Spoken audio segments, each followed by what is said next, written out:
India Legal presents Courts Roundup.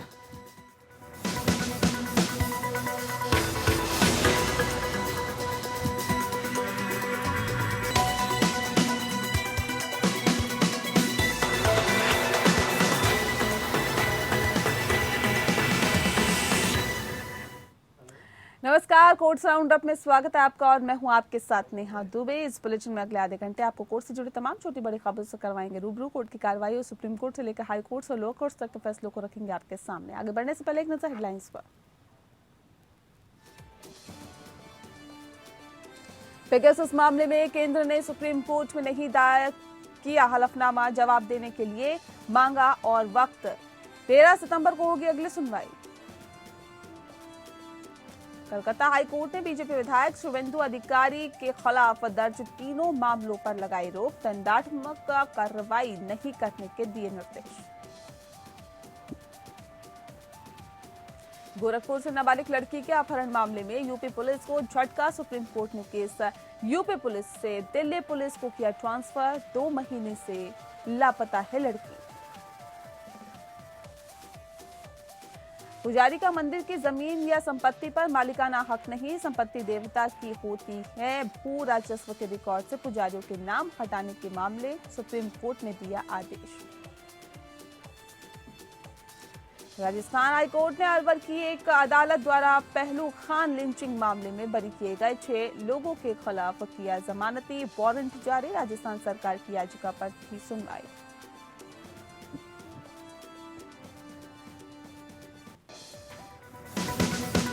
India Legal presents Courts Roundup.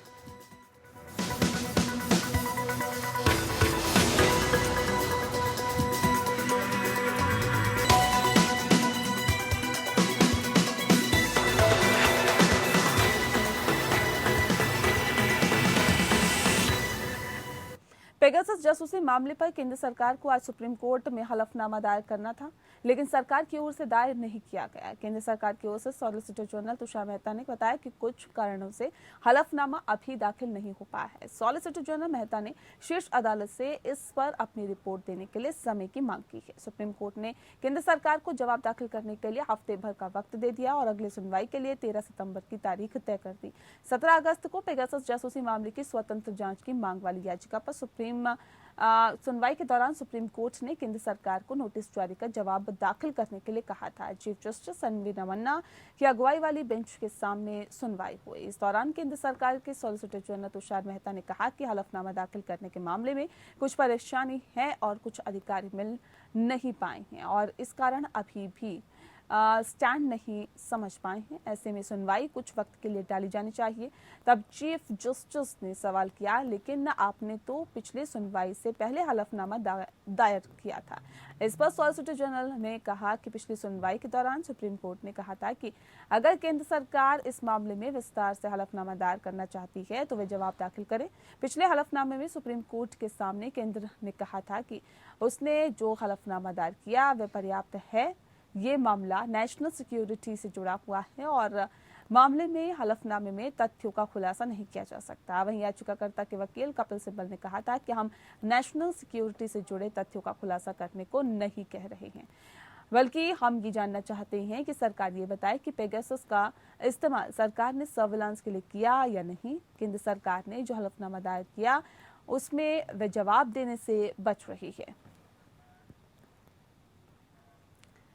Gorakhpur से नाबालिग लड़की के अपहरण मामले में यूपी पुलिस को झटका लगा है। लंबे वक्त से नाबालिग लड़की का पता नहीं लगने के बाद सुप्रीम कोर्ट ने यूपी पुलिस से जांच दिल्ली ट्रांसफर करने को कहा और ऐसे में आपको बता दें कि पुलिस को ट्रांसफर कर दी गई थी, दिल्ली पुलिस को जांच ट्रांसफर की गई थी और ऐसे में पीड़िता के परिजन ने एक बंदी प्रत्यक्षीकरण याचिका दायर की थी, जिसके बाद यह निर्देश आया।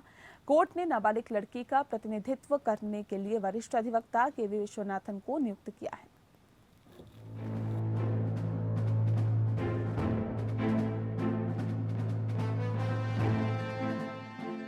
सुप्रीम कोर्ट ने गोरखपुर की उस 13 वर्षीय लड़की के अपहरण के मामले में उत्तर प्रदेश पुलिस से दिल्ली पुलिस को तत्काल आधार पर जांच स्थानांतरित करने का निर्देश दिया।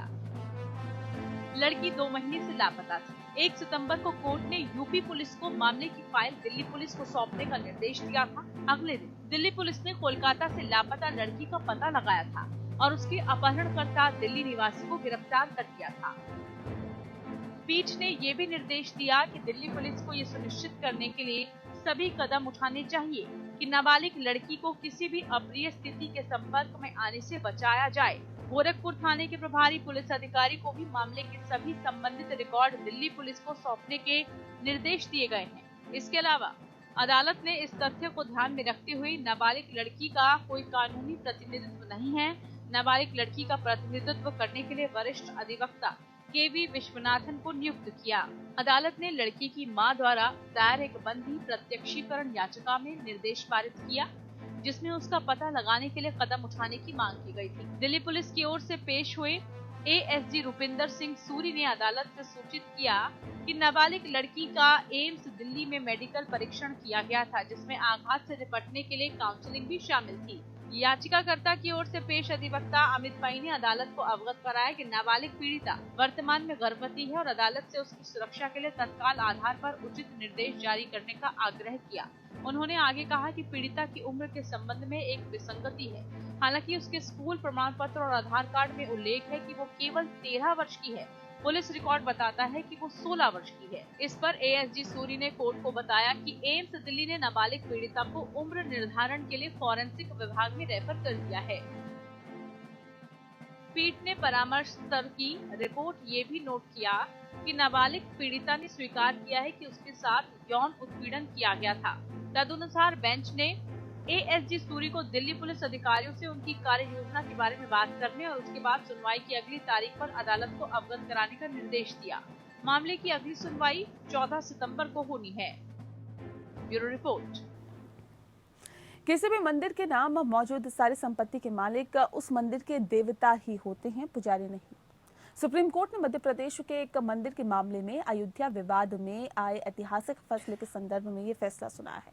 सुप्रीम कोर्ट ने कहा कि पुजारी और प्रबंधन समिति सिर्फ सेवक ही होगी, मालिक नहीं। सुप्रीम कोर्ट ने ये फैसला सुनाते हुए भू राजस्व के रिकॉर्ड से पुजारियों के नाम हटाने का भी आदेश दिए हैं। दरअसल मध्य प्रदेश सरकार के सर्कुलर को बरकरार रखते हुए जस्टिस हेमंत गुप्ता और जस्टिस एएस बोपन्ना की पीठ ने कहा कि पुजारी उस जमीन का सिर्फ रक्षक है, काश्तकार नहीं।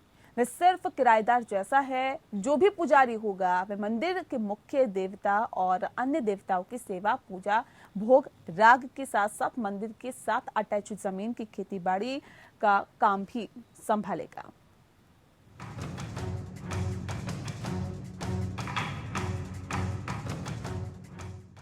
भू राजस्व के रिकॉर्ड में पुजारियों के नाम जोड़े जाने की याचिका पर सुनवाई करते हुए सुप्रीम कोर्ट ने ऐतिहासिक फैसला सुनाया है। कोर्ट ने कहा कि एक पुजारी किसी भी मंदिर की जमीन या संपत्ति का मालिक नहीं हो सकता। वो सिर्फ एक सेवक की तरह काम करता है। मंदिर की संपत्ति का मालिक उसका देवता ही होता है। जस्टिस हेमंत गुप्ता और एएस बोपन्ना की बेंच ने फैसला सुनाया कि ऐसा कोई आदेश नहीं है कि राजस्व रिकॉर्ड में पुजारी या प्रबंधक के नाम का उल्लेख किया जाना आवश्यक है, क्योंकि देवता के रूप में कानूनी व्यक्ति भूमि का मालिक होता है। जस्टिस हेमंत गुप्ता और एएस बोपन्ना की बेंच ने कहा कि पुजारी के पास मंदिर या मंदिर की संपत्ति केवल प्रबंधन के लिए ही होती है। वो सिर्फ देवता की जगह उस मंदिर में काम करता है। चूँकि देवता का नाम कानून में विधि सम्मत है, इसलिए भू राजस्व के रिकॉर्ड में देवता के नाम ही मंदिर की संपत्ति रखी जाए। सुप्रीम कोर्ट ने इसके साथ ही भू राजस्व के रिकॉर्ड से पुजारियों के नाम हटाने के भी आदेश दिए हैं।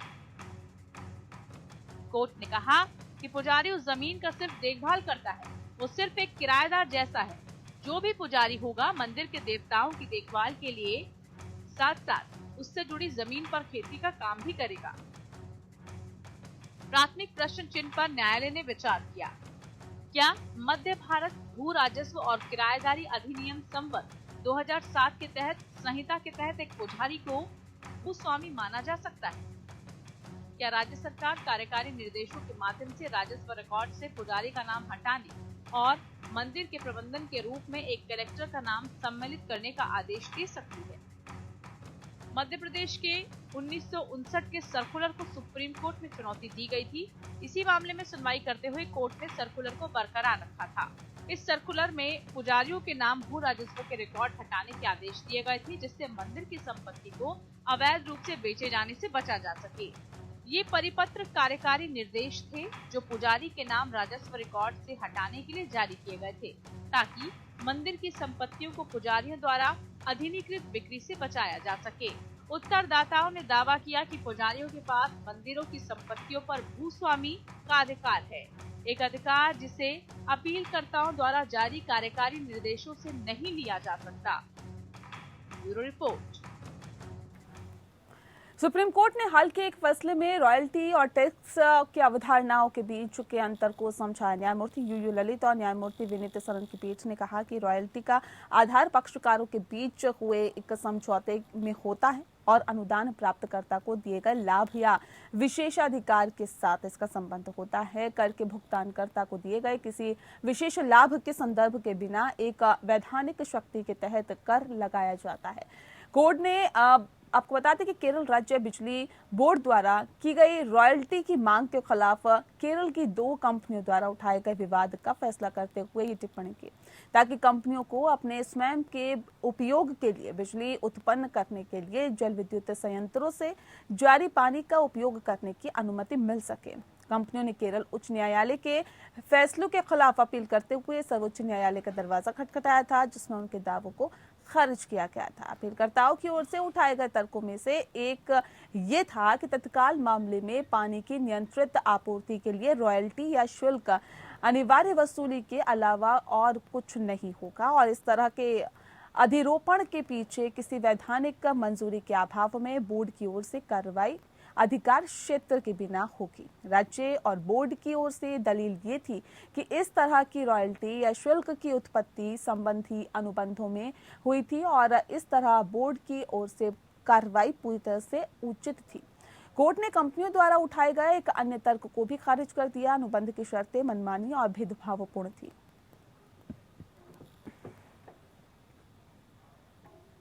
दिल्ली उच्च न्यायालय ने कालकाजी मंदिर परिसर के रखरखाव और नवीनीकरण के संबंध में दिल्ली सरकार और दक्षिणी दिल्ली नगर निगम से जवाब मांगा है। दिल्ली जल बोर्ड ने न्यायमूर्ति प्रतिभा एम सिंह को अवगत कराया था कि अब तक विभिन्न बारीदारों द्वारा कुल 4,57,73,000 यानी कि 735 रुपए जमा किए गए और 2 और चेक प्राप्त हुए हैं, जिन्हें अभी तक कैश नहीं कराया गया है। कार्यकारी अभियंता के निर्देश के तहत दिल्ली जल बोर्ड की अदालत को इन्होंने बताया था कि आंतरिक सीवर प्रणाली, आधारभूत संरचना शुल्क और परिधीय सीवर प्रणाली के मदों के तहत पहले ही 4.57 करोड़ रुपए के खर्च किए जा चुके हैं। इसके अलावा मामले में पेश होने वाले सभी वकीलों ने अदालत को सूचित किया कि कालकाजी मंदिर के क्षेत्र में सीवरेज प्रणाली अच्छी स्थिति में नहीं थी और अधिकांश पाइपलाइनें जो बिछाई गई थी अविरुद्ध थी। कोर्ट को ये भी बताया गया कि सभी बारीदारों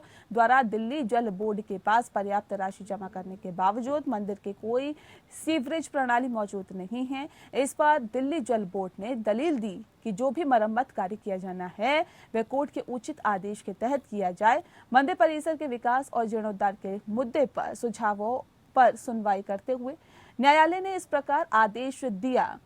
अगली तारीख के लिए श्री अरुण बीरबल स्थायी वकील एसडीएमसी और संजय लाओ स्थायी वकील सीआरएम को कोर्ट नोटिस जारी किया जाए। इसके बाद मामले की सुनवाई 8 सितंबर तक के लिए स्थगित कर दी गई है। इससे पहले न्यायालय ने मंदिर के निराशाजनक रखरखाव पर चिंता व्यक्त की थी और अंतरिम तारीख पर नियुक्त स्थानीय आयुक्त को मंदिर में किए गए संग्रह दान का पता लगाने और ये जांचने के लिए कहा था कि क्या इसके परिसर के अंदर लगे सीसीटीवी कैमरे चालू है। कलकत्ता हाईकोर्ट ने बीजेपी विधायक और पश्चिम बंगाल विधानसभा में विपक्ष के नेता शुभेंदु अधिकारी को उनके अंगरक्षक सुब्रत चक्रवर्ती की मौत की जांच के संबंध में अपराध जांच विभाग के समन के संदर्भ में अंतरिम राहत दी है।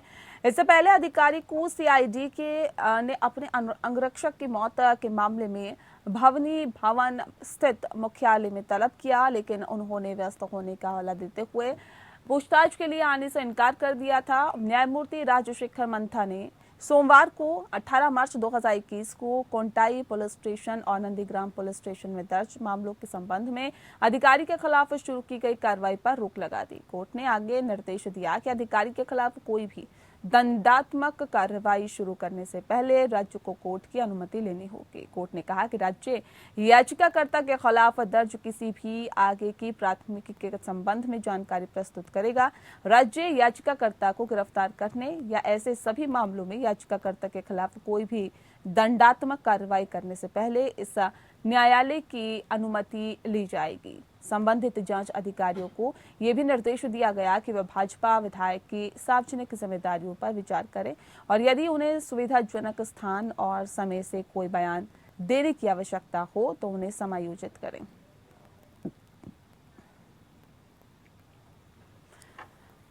राजस्थान हाईकोर्ट ने अलवर की एक अदालत द्वारा पहलू खान लिंचिंग मामले में वर्ष 2019 में बरी किए गए 6 लोगों के खिलाफ जमानती वारंट जारी किया। पहलू खान की कथित तौर पर 2017 में भीड़ ने हत्या कर दी थी जब वे गायों को ले जा रहे थे।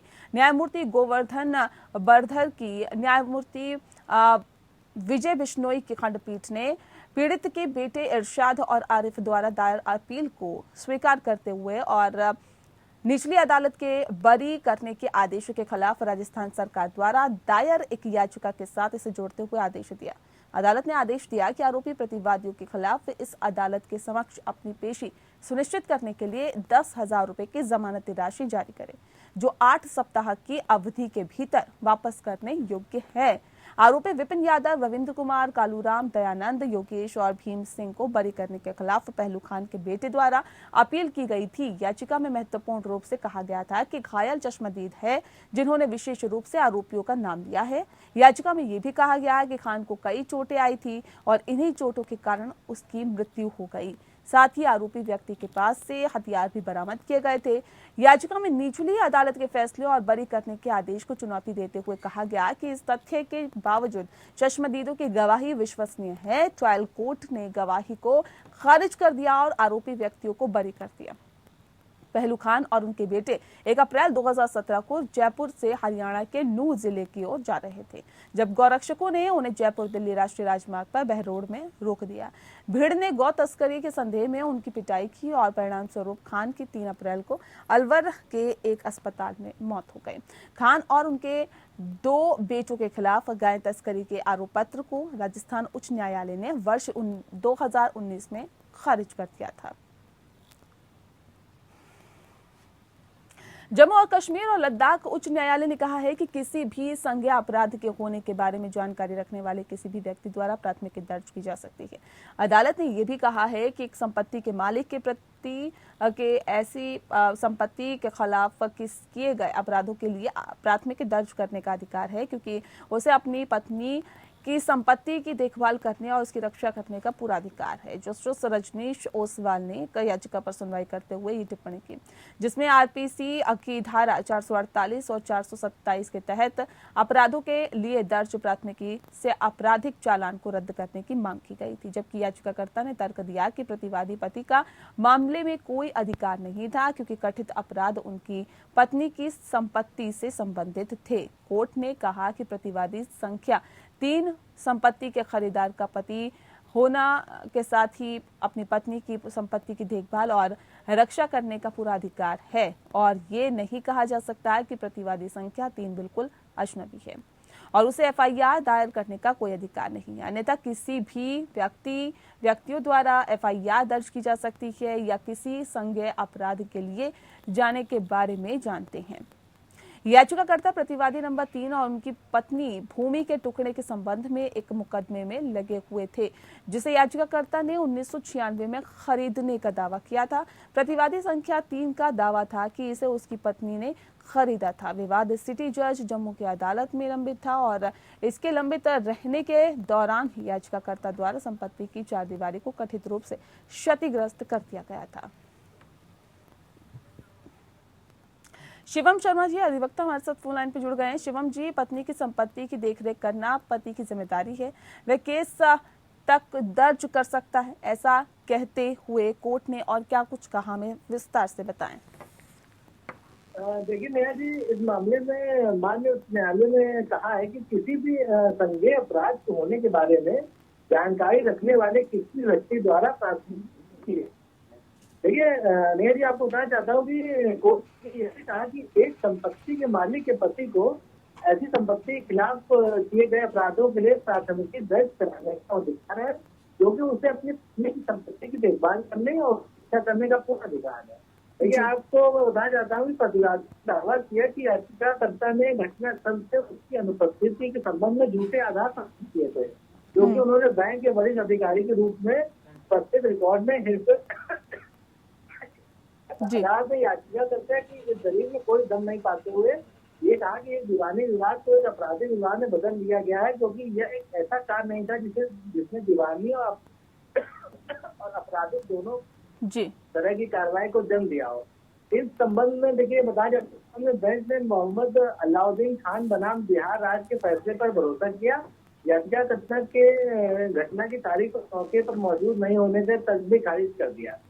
राजेंद्र सिंह बनाम यूपी राज्य पर भरोसा करते हुए कोर्ट ने आगे ये नोट किया कि उच्च न्यायालय द्वारा पहली बार सीआरपीसी की धारा 482 के तहत याचिका में अनियंत्रितता की याचिका पर कोई निष्कर्ष दर्ज नहीं किया जा सकता है। जैसा कि ऊपर उल्लेख किया गया है, अनियंत्रितता की दलील को साबित करने का बोझ आरोपी पर है, जो वह मुकदमे में प्रमुख साक्ष्य देकर सकता है और कुछ हलफनामे या बयान दर्ज कर सकता है। उच्च न्यायालय द्वारा अपनी पूरी प्रक्रिया स्पष्ट रूप से अवैध है और उसे कायम नहीं रखा है। बहुत शुक्रिया आपका शिवम जी, अपनी राय और साथ ही साथ इस पूरी खबर पर विस्तार से चर्चा करने के लिए, जानकारी देने के लिए।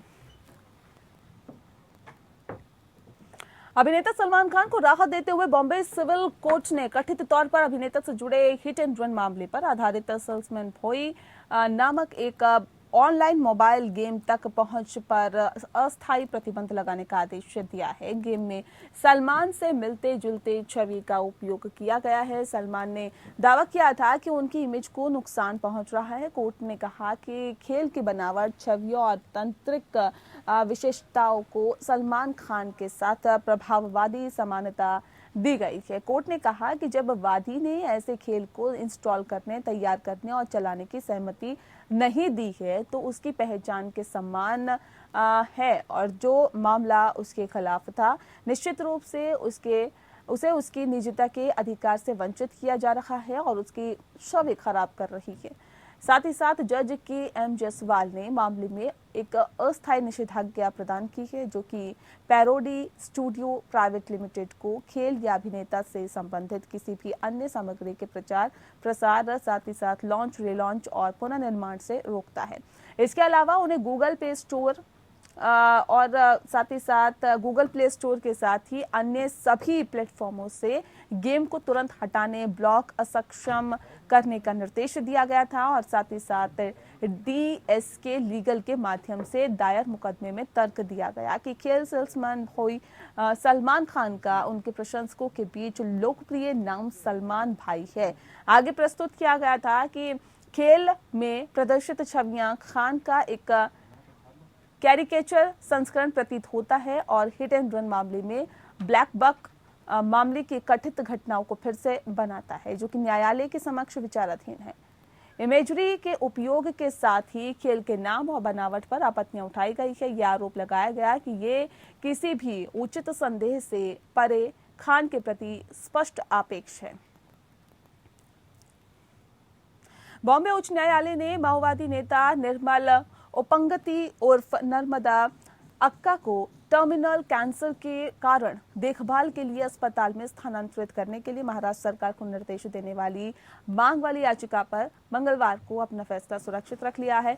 ओपंगती को 2019 में गढ़चिरौली नक्सली हमले में कथित संलिप्तता के लिए 2019 में गिरफ्तार किया गया था, जिसके परिणाम स्वरूप 15 पुलिसकर्मियों और एक नागरिक की मौत हो गई थी। वह अपने पति के साथ कथित तौर पर प्रतिबंधित संगठन भारतीय कम्युनिस्ट पार्टी माओवादी की वरिष्ठ सदस्य थी। उसने तर्क दिया कि उसे जून 2019 में महाराष्ट्र पुलिस ने अवैध रूप से हिरासत में लिया था, जिसके कारण उसे अपनी कीमोथेरेपी चक्र याद करने के लिए मजबूर होना पड़ा, जिससे उसकी हालत बिगड़ गई। ये भी बताया गया कि ओपंगती को एक भीड़भाड़ वाली जेल की कोठरी में रखा गया है, जहां पर उसे शौचालय, गर्म पानी और अन्य चिकित्सा सुविधाओं जैसी बुनियादी सुविधाएं तक पहुंच के बिना ही फर्श पर सोना पड़ा था। उसने उपशामक देखभाल के लिए प्रार्थना की और ये भी अनुरोध किया कि उसे मामले में सह आरोपी अपने पति से मिलने की अनुमति दी जाए। और इसी के साथ फिलहाल इस बुलेटिन में इतना ही। नमस्कार। India Legal presents Courts Roundup.